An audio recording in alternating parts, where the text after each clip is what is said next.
את רצית להוסיף, על הזיתים השחורים. על הזיתים. קודם כל, רגע, אני רוצה להגיד משהו אחר, אני לא יודעת עד כמה זה נכון. כשהוציאו אותם מהבית סוהר, כנראה אמא חיכתה לכם, לא? משהו כזה. כי גם אני זוכרת, מה שאמא שלי אומרת, שהרבי מוויז'ניץ בא ונשק לה את היד. לא יודעת מה. וכל אחד לא מאמין לי, אבל אני זוכרת שהוא עשה לה והוא אמר לה, דו משאוך, משהו כזה, יש איזה משהו בהונגרית כשמנשקים את היד לאישה. וזה מה שאני אומרת. כשהגענו לארץ, אז היא גם הייתה איתו בקשרים. כן, הרבה פעמים הלכה אליו. לרבנית, לרבי מוויז'ניץ. עם הרבנית ועם הרב. מדברים על האמרי חיים. לא זה שנפטר לפני שנה. לא, זה שלא, שלא אמרי חיים. כן, ברור. אז אני לא יודעת, זה לא יודעת אם זה נכון או לא נכון, זה מה שאני זוכרת, וכל אחד אומר לי לא יכול להיות, אבל אני זוכרת שאמא שלי סיפרה את זה. שהוא הגיע לארץ היה בתל אביב בהתחלה, זה אמרי חיים. תגיד, מה את עוד זוכרת מטורקיה? אני זוכרת מה זה, אחרי שהיינו שם לא יודעת כמה שעות או משהו, הגיעו עגלות עם שברים. עם שברים, רתומים לשברים. וגם כן נסענו, בטח היא יותר מיום אחד. נכון. עד שהגענו לאיזה מקום והעלו אותנו על מסעיות. עם המסעיות הגענו לאיסטנבול. ושם כבר היינו כמה ימים, וכנראה הסוכנות קיבלה אותנו, היו להם שם בניינים, ואיכשהו התארגנו, אני יודעת, שם היינו כמה ימים, ואחר כך ברכבת, דרך סוריה, חלב, עד עתלית ישר. תעשו לנו גם DDT, ולא עשינו בעיות. האנגלים עשו לנו DDT, לא יהודי. מה את זוכרת מכל המסע הזה? זה נמשך 3 שבועות בערך. בערך. אז מה את זוכרת מהמסע הזה בכלל? שהיה נחמד, אני לא זוכרת. תשמעי, אנחנו היינו כל כך לא הצטרכנו לדאוג לשום דבר. הייתה לנו אימא. את יודעת, היא ממש לא נתנה לנו לא לדאוג ולא לחשוב ולא זה. כל המלחמה ככה. תשמע, אני לא זוכרת, אני זוכרת דברים מעורפלים, אבל מה שאני זוכרת, כן, ואחרי כן, וזה היה נכון, כאן הרי באונייה היו בדרגשים, ישנו על דרגשים, ואנחנו כנראה, אני עם אמא שלי היינו למטה. ואני זוכרת שהקיעו עליי, כל זה אני זוכרת, ואמא שלי אומרת שזה באמת היה נכון, זה דבר אחד. אחרי כן אני זוכרת שהיה ים סוער, ואחרי כן פגשתי מישהי ממשפחת לנדאו שהייתה איתנו על האונייה, שהיא אמרה לי שזה אח. ואני זוכרת מישהו עומד על האונייה באמצע, והאונייה הרי התנדנדה, וכל הזמן צועק לינקס רחץ, לינקס רחץ. ולי יש מראה בזהו שהוא נופל למים, אבל הוא כנראה לא נפל למים, הוא אולי סתם נפל. כי היינו לנחם חברים שלנו בתל אביב, והם היו שמה. מי זאת הייתה? מלנדאו, שכחתי את השם שלה. לא חשוב. והיא אמרה לי, כן, אח שלי עשה את זה. קטע לינקס רחץ. אז זה מה שאני זוכרת מהאונייה שהקיעו עליי, אז את מגיעה בת 3, את מגיעה לארץ, את כבר בת 10. כן, כמעט 10. כמעט 10. זאת אומרת שקיבלו אתכם ב-DDT, ומה חוץ מזה בעתלית? בעתלית בא הדוד שלי, היינו שם כמה ימים. איזה דוד? האח של אבא שלי, עקיבא טייכטל, הוא הוציא אותנו משם. הוא הביא לנו אפילו, הנה, זו התמונה הראשונה שלי בארץ, והוא הביא לנו את הבגדים האלה, שרה ולי חצאית כזאת, וחולצה כחולה וחצאית. וזה היה במרפסת של משפחת קושיצקי בתל אביב. את לא יודעת מי זה קושיצקי, זה גם שייך למשפחה. אז הוא בא להוציא אתכם ולקח אתכם ישר לתל אביב. כן, לתל אביב, והוא היה לו חדר אצל משפחת מיכאליס. לדוד היה שם חדר?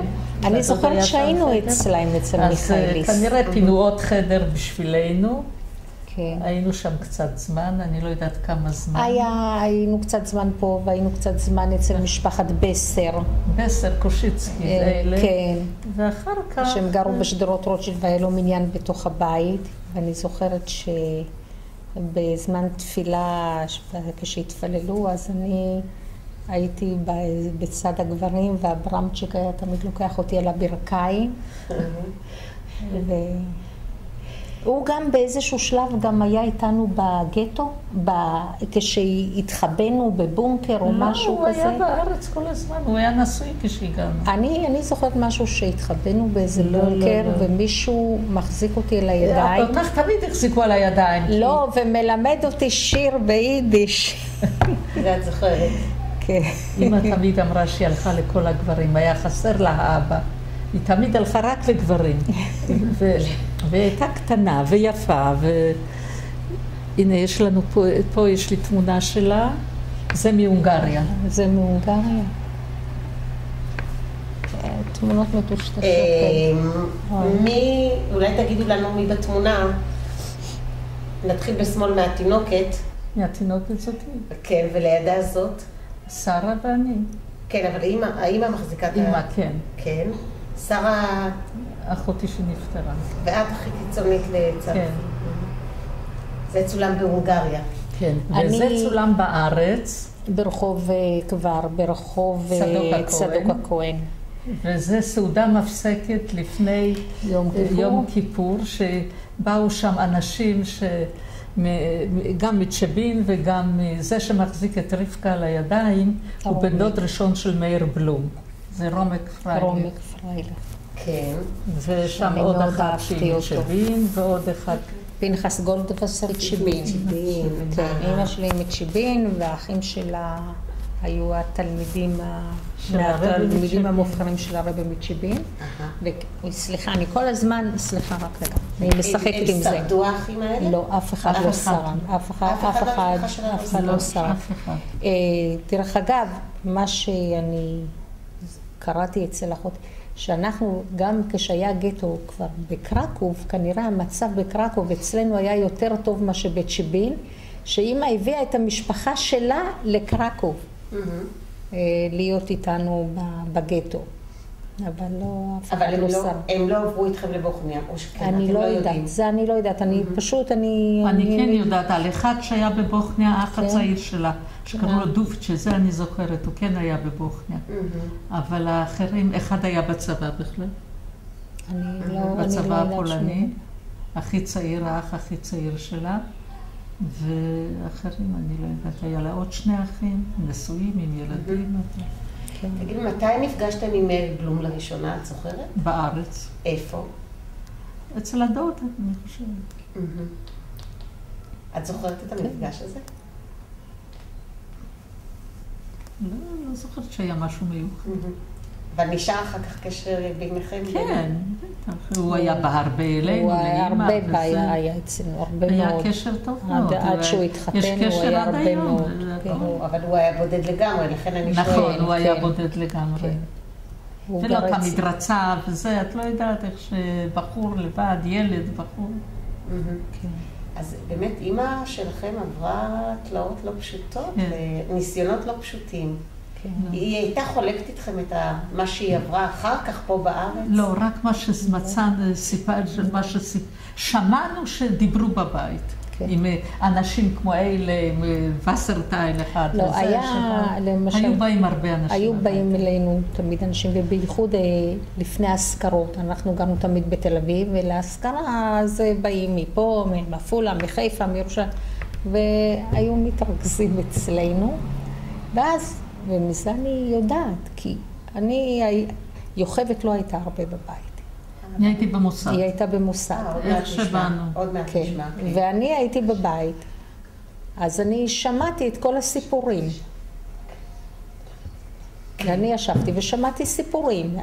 הרי מה זה, איפה אתה היית ומה עשית. ותמיד, אפילו בשבתות כבר שנים אחרי המלחמה, תמיד כשבאו אנשים, איך שלא יהיה תמיד, השיחות היו על התקופה של המלחמה, איפה היית, באיזה מחנה ומה קרה ומי היה איתך. תמיד הנושא, תמיד על יד השולחן, בסוף הגיעו למלחמה. בסוף או בהתחלה, תמיד הגיעו לזה. למשל, וסרטייל היה אצלנו כל שבת מברכים, היה אוכל אצלנו. ותמיד הוא סיפר על כל מיני אירועים טובים.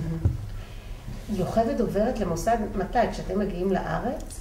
כשאנחנו מגיעים לארץ, אז היה פה בארץ האח של איצ'מאיר לוין, קראו לו פיני לוין. נכון. והוא שמע שאמא שלי הגיעה, הוא היה חבר של אבא שלי. הוא שמע שאנחנו הגענו לארץ, אז בא לאמא שלי, לקח את שרה ואותי לאיזה מוסד בירושלים, מוסד של בנות מבוגרות. זה סבתא ואמא שלי. כן. עוד מעט אנחנו נראה את זה. אז לאיזה מוסד?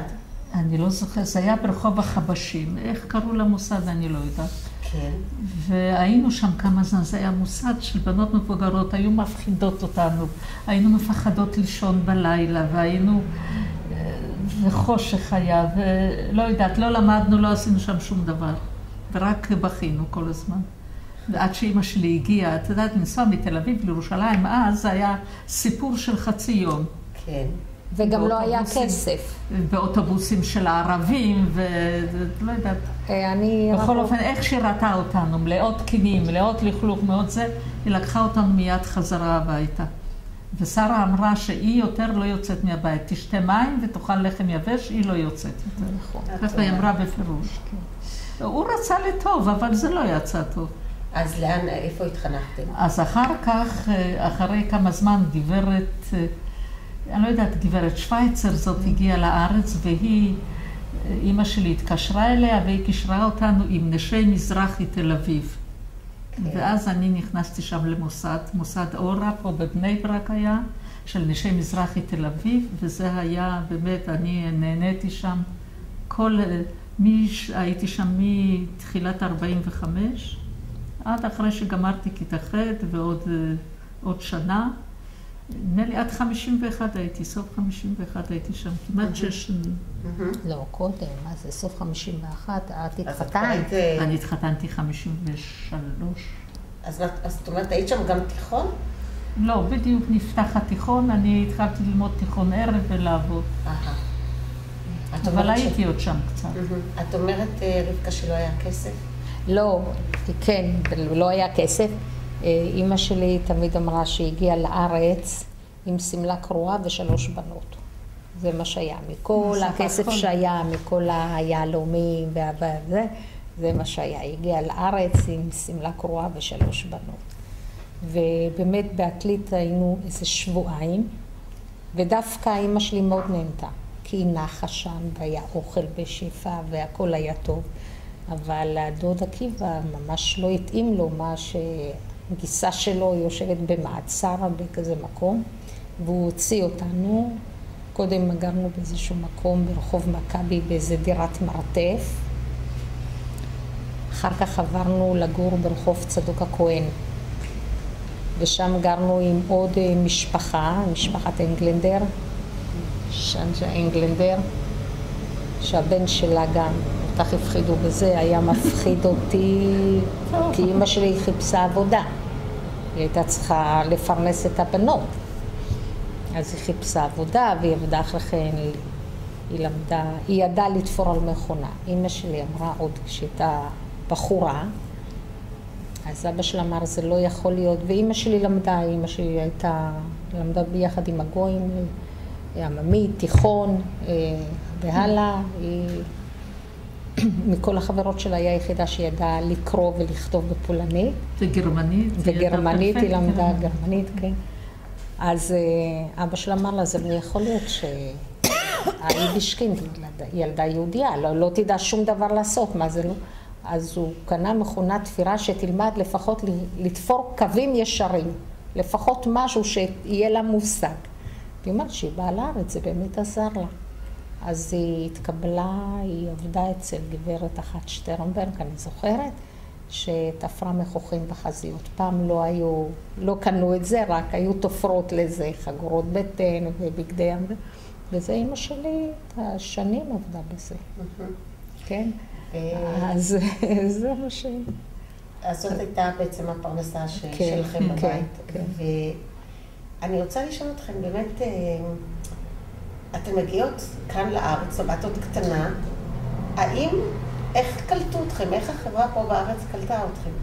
אני במוסד נקלטתי יפה מאוד, והלכנו לבית ספר רגיל, בית ספר מזרחי פה בבני ברק. אז היו זרמים, היה בית יעקב, בית ספר ההסתדרות, בית ספר זרם ציונים כלליים, הכל זרם, אני בזרם מזרחי, ומאוד יפה קלטו אותנו, גם במוסד, גם בבית ספר. כל הילדים למדו בבית ספר רגיל, לא במוסד. זה היה מוסד של ילדי טהרן. הם הגיעו שנה לפנינו לארץ, הם הגיעו ב-43, אנחנו 44. אני רוצה לשאול אותך קודם, יוכבד, מה את חושבת, לא את חושבת, זה ברור שאת חושבת, מה המסכת החיים הזאת שעברת השפיעה עלייך? השפיעה עליי בטח, אני לא יודעת בדיוק איך, אבל השפיעה עליי להסתכל על החיים בצורה אחרת. מה את בצורה הרבה יותר טובה, ולא לקטר, ולא זה. אני תמיד הייתי מרוצה ממה שיש. לא ככה? באמת, תמיד. אני זוכרת, פעם היה יותר גרוע, עכשיו ברוך השם. רבקה, מה את... אמנם את לא זוכרת את מה שהיה שם, אבל בכל אופן עברת איזושהי מסכת. זה לא ילדות בדיוק רגילה. לפחות לא החלק הראשון שלה. איך זה משפיע עליי? בואי, אני אגיד, אולי אני יותר פטריוטית. אני מאוד מאמינה שצריכה להיות לנו מדינה, ואנחנו צריכים לגור פה, וכל אולי יכולים להגיד שאני לא גזענית, אבל אני חושבת שצריכה להיות לנו מדינה, ואנחנו צריכים לתת מקום לכל העולם. כי לכל העולם יש מקום את כל העולם, ולנו יש את המקום הקטן הזה שלנו שצריכים לשמור עליו. אז אולי זה מכל הסיפור, כי אני אומרת, כל מיני דעות, אני אומרת של הומניזם, סופר הומניזם, אובר הומניזם, אני אומרת, זה אנשים שבגלל שהם נולדו כאן ולא הכירו את הגלות ולא ידעו מה זה גלות. ומי שעבר את זה, ולא מקריאה בספרים, שקורא סיפור שלא יגיע אליו, אלא שעבר את זה, או המשפחה שלו הקרובה, לא סבא רחוק, רק מתייחס אחרת. אני חושבת שכמוני אחרים. אולי זה נותן לי את הפרספקטיבה על החיים שלי. זה השפיע עליך משהו בחינוך הילדים שלך? אני מאמינה שכן. אני מאמינה שכן. מה למשל? קודם כל, כולם פחות או יותר, אנחנו אפשר להגיד באותו זרם פוליטי, מחשבתי, אני יודעת מה. כולם, ברוך השם, שומרי תורה ומצוות, וכולם מתנהגים, ויחד עם זה הם ממלאים את מה שצריך לעשות. אז אני חושבת שזה מזה, אני חושבת. מעניין לשמוע, כן, את רוצה להוסיף עוד משהו? לא, חשבתי משהו שאמרת על המוסד, אבל אני לא זוכרת, כן. אני רוצה לשאול אותך, יוכבד, זה השפיע עלייך כשחינכת את הילדים שלך? הילדים שלי לא התחנכו בדיוק כמו שאני חשבתי. כי בכל זאת אני למדתי בזרם מזרחי. כן. ואני התחתנתי עם אגודאי, כמו שאומרים. כן. אז הילדים שלי גדלו אחרת. אמנם הם למדו ביישוב, את יודעת מה זה. כן. אבל אחר כך הלכו לישיבות גדולות, ובמקום חסידים נעשו ליטאים. זה גם הפריע לי בהתחלה מאוד. כן. אני כבר לא אומרת גם הצבא, אבל גם זה. בהתחלה מאוד הפריע לי שמה זה, הבן שלי לא ילך לצבא, אני כזאת. ואמא גם הייתה מאוד פטריוטית. כשהגענו לארץ... אמא שלי... מאוד, מאוד. מה זה ארץ ישראל? לא... יכולנו מבוקרשט לנסוע לאמריקה. כן, כי ניסו לשכנע אותה לנסוע לאמריקה, והיא אמרה לא. אבל אמא שלי גם הייתה ציונית עוד לפני המלחמה. עוד לפני המלחמה היא רצתה לעלות לארץ, אז אבא שלה אמר לה, לא, קודם תתחתני, ועם בעלך תעלי לארץ ישראל. וכשהתחתנה והיא רצתה לעלות, אז אבא שלי אמר לה, כאן זה ירושלים שלנו, פה, פולין. הוא אמר, זה ארץ ישראל שלנו, פולין, אנחנו לא צריכים לעלות לשם. זה לשבת על סיר הבשר. בואו נעשה משפט סיכום לפני שנעבור לתמונות שאני מקווה שיגיעו. יוכבד, איזה מסר היית רוצה ככה? אני לא כל כך חכמה בשביל להגיד מסר. לא, אבל מה עובר לך ככה בראש? אולי נשאל אותך יותר מזה, ממה שאת זוכרת. שאלה בדיוק בזמן. טוב, מה היה לך הכי קשה? הכי קשה מה היה לי? כן. אולי לא היה לך קשה?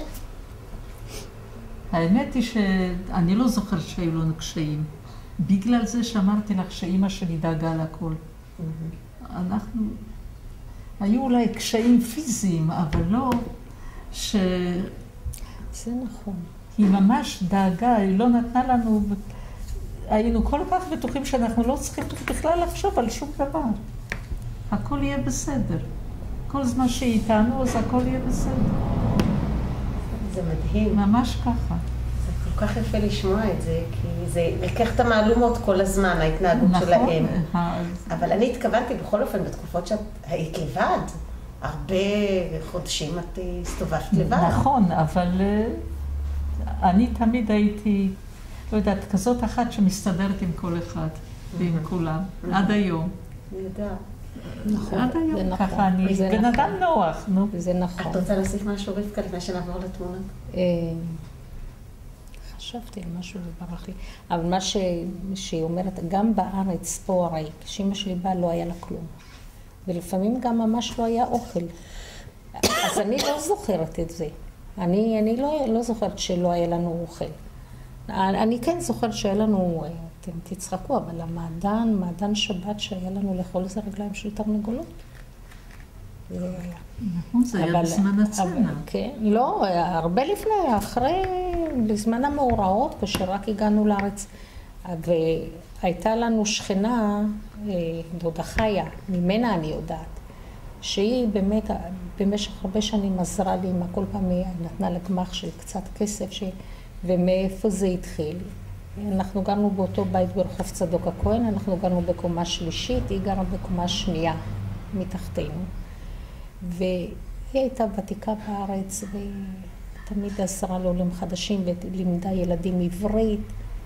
בעלה היה פילוסוף רציני, חורב, חנות ספרים חורב של פירסט.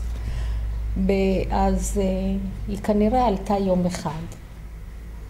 ושאלה, כמו כרגיל, מה שלומך, מה את עושה, את מבשלת? אז אמא שלי אמרה, לא, אני מבשלת עכשיו האוכל. והיא הרימה את המכסה והיא ראתה שיש מים ואין כלום. ואז היא התחילה ככה לעזור לאמא. ואנחנו, אף פעם, אני לא זוכרת שהרגשתי שחסר לי משהו. גם כשאמא שלי הייתה לבד, עוד לפני שהיא התחתנה עם האבא החורק שלי. אני לא זוכרת שהיה חסר לנו משהו. נכון, אבל היא תמיד הייתה אומרת, אני אוכלת מהר. אם הייתי שואלת אותה, אמא, כן, אני אוכלת מהר. כן, אני כבר גמרתי לאכול, היא אוכלת מהר. את מבינה, אבל השכל הזה בא לי אחרי שנים. ברור. אבל מכיוון שאני הייתי במוסד פה, אז לי באמת לא היה חסר כלום. הכל לא היה חסר כלום. בואו נראה את התמונות שלכם. אין לי פה הרבה תמונות. יש פה התמונה, זה סבתא חיה וזה האימא של מאיר. בואי נלך רגע לתמונות. זה אבא שלי. שנייה, רגע, לפי סדר. רגע, נתחיל בזה. יוכבד, אולי תגידי שוב על התמונה? הראשונה מצד ימין זאת סבתא חיה, והשנייה אימא של מאיר. רגע, הרזה הגבוהה זה אימא של מאיר. הנמוכה יותר זה הסבתא. ופה זו תמונה מאוד גרועה של אמא של מאיר, כי היא הייתה אישה יפה, ופה היא נראית מחשושה. אני סגרתי את זה עוד שלא שומעים את זה, נכון? אתם אבא שלי. זה אבא שלי לפני המלחמה. וזו התמונה שאת סיפרת שקיבלתם לפני 10 שנים. כן. קיבלנו כזאת קטנה. זה כשעשו את התיאטרון עדות, אז זהו, אז זה הוציא. זה פה בארץ, אני לא יודעת למה, תמונה. זה פה בארץ, זה שנייה, אבל אנחנו לא יודעים מי מצולם פה. זה אימא שלי. מי? בואי תצביע עליה. זאת אימא שלי, זאת שרה, זאת יוכבד וזאת אני. אני חושבת כאלה שהגענו לארץ, משהו כזה. שהיינו פה צריכים לעשות את זה. זה כבר אחרי המוסד בירושלים. כן, אני לא יודעת. שאני כבר בלי צמות. זאת אימא שלי כבר בתקופה יותר מאוחרת. כן. זה אימא שלי פה. לא, זה כבר מאוחר. לא, זה אותו דבר. זה אימא שלי כנראה לתעודת זהות שהייתה צריכה לעשות כשהייתה. ומתי נפטרה שרה? שרה נפטרה לפני 15 שנים. כן. היא השאירה משפחה אבל? כן. 4 ילדים, נכדים. כולם. זכתה. ברוך השם, כל המשפחה שלנו שומרים על מסורת ובאמת אבותינו, כולם דתיים נשארו, משלושתנו, כל הילדים. כולם, גם, והנכדים, ילדים, נכדים. זה לא פשוט, את מבינה? זה לא פשוט בכלל. לא ברור מאליו. אנחנו נגיד לכם תודה רבה מאוד. אולי לעשות לכם קפה עכשיו? רגע, רק עכשיו אני רוצה לבקרים האלה. תספרי. מה זה יוסף טייכטל? זה דפי עד. כן, דפי עד של מי? שמסר, הדוד שלנו, עקיבא טייכטל מסר, של האחים והאחיות שלו, של משפחת טייכטל, ההורים, האחים והאחיות. ובני המשפחות שלהם כנראה, אנשים.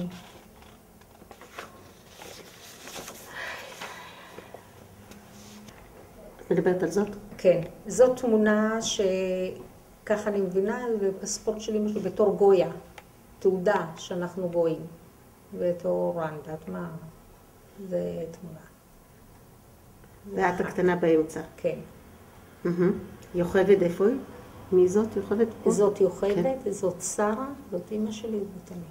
עכשיו, מה זו התמונה השנייה? זאת התמונה כשהיינו צריכים לעלות לארץ, כנראה העלו רק אמהות עם ילדים, לא נשים בודדות. והאחת שרצתה לעלות לארץ, אז עשתה תמונה איתי, כאילו שיש לה ילדה, כדי שהיא תוכל לעלות לארץ. אני לא יודעת מי זאת, אני לא מכירה אותה, אבל זהו. טוב, עכשיו. 3 הבנות שלי, בלי הבן. איך קוראים להם? עכשיו אני אגיד ככה. הגדולה, זאת אורית, הבכורה, ציפי עם הכיסוי ראש, זאת השנייה, רותי השלישית. והרביעי זה בן מאיר, הוא לא פה. יפה, ופה אתן שתכן אם אני טועה. טוב. עכשיו, התמונה הזאת, אני רוצה שתגידו מילה אחת. זה הוא עשה מהספר כשהוא הוציא את הספר. מי? מאיר בלום. זה בהשקה של הספר של מאיר בלום, הצטלמנו איתו. זו תמונה להראות לך. בואי תגידי, התמונה הזאת שרואים ככה... זה הבן הבכור, זה השני. שמות, תגידי לנו. זה יוסף, זה מרדכי, וזה דוד. והשלישי, פה לא, אני יודעת. כמה בנים יש לך? 4 בנים. 4 בנים. יש לך גם בנות? המסכנה, אין לי בנות. טוב, אז התחלפתם. לא, לך יש בן. הנה, זה יצחק, זה יצחק. יפה. אבל לא רואים אותו פה טוב. אין לי טוב. אבל רואים פה שולחנות מלאים, וזה מה שיפה פה. זה הנכדים והנינים, כל הקטנים האלה זה נינים. כן, קלות, נינים, קטן. ברוך השם.